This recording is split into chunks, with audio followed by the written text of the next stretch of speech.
नगर निगम रायपुर द्वारा व्यापारियों से यूजर चार्ज के नाम पर की जा रही अवैध वसूली के विरोध में आज भाजपा व्यापार प्रकोष्ठ द्वारा राजधानी रायपुर में प्रदेश स्तरीय धरना प्रदेश संयोजक लाभचंद बाफना के नेतृत्व में बूढ़ापारा धरना स्थल पर दोपहर 2 से 5 बजे तक दिया गया। उक्त जानकारी देते हुए प्रदेश मीडिया प्रभारी संतोष जैन एवं राजकुमार राठी ने बताया कि नगर निगम रायपुर द्वारा छोटी छोटी बस्तियों में 40 से 50 फीट की दुकानों से यूजर चार्ज के नाम पर 3,660 रुपयों की अवैध वसूली की जा रही है, जो कि पूरी तरह से अन्याय एवं अत्याचार की श्रेणी में आता है। वही बाफना ने कहा कि इंदौर जैसे महानगर, जो कि रायपुर शहर से 4 गुना बड़ा है एवं स्वच्छता की रैंकिंग में हमेशा आगे रहा है, वहां भी रायपुर से 4 गुना कम यूजर चार्ज लिया जा रहा है। भारतीय जनता पार्टी व्यापार प्रकोष्ठ द्वारा इस प्रदेश की कांग्रेस सरकार ने आज से 3.25 साल पहले अपने घोषणा पत्र में जो बातें कही थी, ठीक इसके विपरीत काम कर रही है। उन्होंने कहा था कि हम संपत्ति कर आधा करेंगे, संपत्ति कर बढ़ा दिया। उन्होंने कहा था कि हम यूजर चार्ज नहीं लेंगे, यूजर चार्ज इंदौर और अन्य महानगरों से भी यहाँ पर यूजर चार्ज ज़्यादा लिया जा रहा है। इस कोरोना वैश्विक महामारी के कारण व्यापारियों की स्थिति पहले ही खराब चल रही है और उसके बाद जोर जबरदस्ती 40 फीट, 50 फीट, 100 फीट के दुकानदारों से 4-4 हज़ार, 5-5 हज़ार और 7,000 रुपये की राशि यूजर चार्ज के नाम से वसूलना, ये बिल्कुल अनैतिक सा प्रतीत हो रहा था। इसलिए भारतीय जनता पार्टी व्यापारी प्रकोष्ठ ने आज सांकेतिक रूप में रायपुर के इस हृदय स्थल बूढ़ा तालाब में आज एक दिवसीय धरना देकर सरकार को, नगर निगम को जगाने का काम किया है। और इस कार्यक्रम में केदार गुप्ता जी सहित हमारे जितने सभी प्रमुख यहाँ पर उपस्थित हुए हैं। मैं पूरे प्रदेश के व्यापारियों को विश्वास दिलाना चाहता हूँ कि आने वाले समय में जो केंद्र सरकार की योजना, इस कोरोना महामारी के बीच में ये ठेले वाले और छोटे छोटे जो व्यवसायी हैं, इनको बिना गारंटी के जो 10,000 रुपये की ऋण देने की योजना देश के प्रधानमंत्री नरेंद्र मोदी जी की थी, वो छत्तीसगढ़ में बिल्कुल जीरो रही। इन लोगों को ये लगता है कि केंद्र सरकार की कोई योजना यहाँ पर लागू ही ना हो।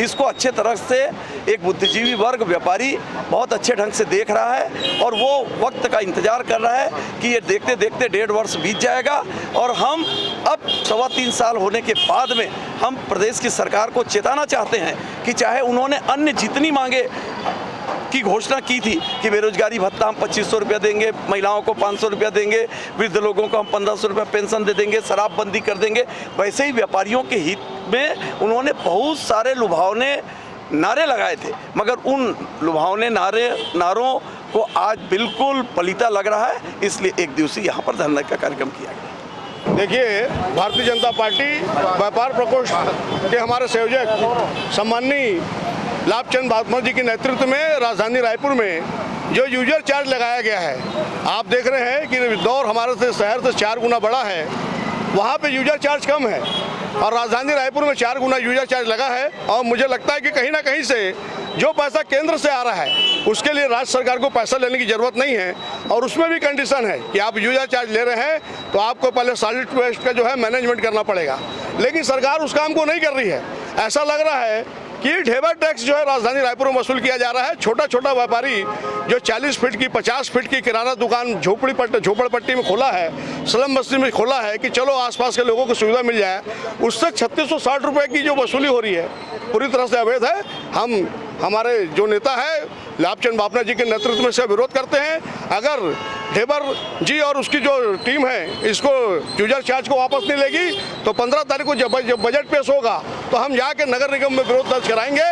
लेकिन राजधानी रायपुर के व्यापारियों को यूजर चार्ज से हम लोग जो है मुक्ति दिला के रहेंगे, उसको समाप्त करवा के रहेंगे। देखिए, राज्य शासन के इशारे पर नगर निगम रायपुर और पूरे प्रदेश के अंदर में जिस सफाई व्यवस्था को माननीय मोदी जी ने पूरे देश के अंदर में एक व्यवस्थित रूप से लागू किया है, तमाम प्रकार के संसाधन इस सफाई व्यवस्था को केंद्र सरकार की मदद से मिल रहे हैं। लेकिन जहां पैसा वसूलने की बात आती है, वहां पर कांग्रेस की सरकार, भूपेश बघेल की सरकार नगर निगम, नगर पालिका और नगर पंचायत के माध्यम से लोगों से 100 गुना, 8 गुना दाम वसूल कर रही है। एक गरीब जो व्यक्ति है, एक गरीब परिवार का व्यक्ति है, एक गरीब व्यापारी है, वो 7 से 8 हज़ार रुपये यूजर चार्ज किस तरीके से देगा। एक आम आदमी की तनख्वाह 7, 8 हज़ार, 10 हज़ार रुपये होती है, वो 2, 4, 5 हज़ार रुपये यूजर चार्ज के रूप में किस तरीके से देगा।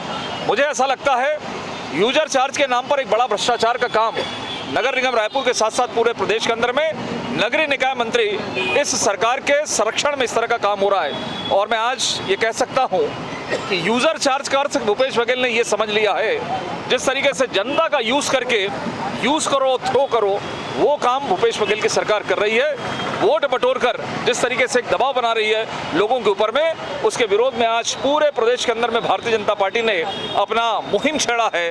बीरगांव के अंदर में आपने देखा हमने वेरिन ड्राइव से प्रदर्शन किया था, डहरिया जी के घर के प्रदर्शन किया था। और आज व्यापार रायपुर शहर का जो व्यापारी है, पूरे प्रदेश का जो व्यापारी है वो परेशान है। इसलिए आज व्यापार प्रकोष्ठ ने भी उन व्यापारियों की आवाज को बुलंद करने के लिए यहाँ पर एक दिवसीय धरना दिया है। हमारी स्पष्ट चेतावनी है शिव डहरिया, यहाँ के महापौर और राज्य सरकार को कि यूजर चार्ज वो वापस ले, कम करे। आज इंदौर, मुंबई और बड़े बड़े शहरों से ज़्यादा यूजर चार्ज रायपुर शहर के अंदर में लिया जा रहा है। और मुझे तो ये भी सूचना प्राप्त हो रही है कि व्यापारियों को ये संदेश दिया जा रहा है कि उनकी जेबें गर्म कर दो तो शायद यूजर चार्ज कम हो जाएगा। ये स्थिति कांग्रेस की सरकार की है। इसलिए आज हम यहाँ धरना प्रदर्शन में बैठे हैं। हमें पूरा विश्वास है कि आज व्यापारियों की आवाज़, आम जनता की आवाज़ बनकर जो भारतीय जनता पार्टी ने काम किया है, हम इस सरकार को इतना दबाव देंगे कि ये सरकार मजबूर होकर यूजर चार्ज वापस लेगी।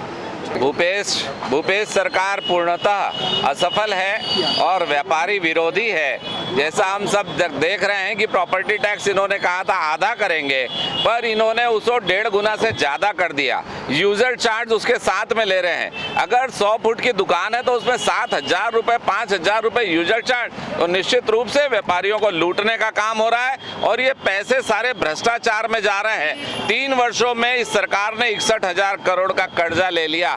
और भाइयों, भ्रष्टाचार की क्या बात करें, राजस्व मंत्री खुद कहते हैं कि एक कलेक्टर का अपना अलग हित है। ये रोड बनाने के लिए क्या चाहती है पता नहीं है। वहाँ अगर हम बात करें खुज्जी की तो वहाँ के विधायक रेत माफियाओं की बात करते हैं। तो निश्चित रूप से सरकार असफल है और व्यापारियों को हम भरोसा दिलाते हैं कि ये लड़ाई हमारे निर्णय के पलटने तक चालू रहेगी। लेटेस्ट न्यूज़ के लिए सब्सक्राइब करें और न्यूज़ अपडेट्स के लिए बेल आइकन पर क्लिक करें।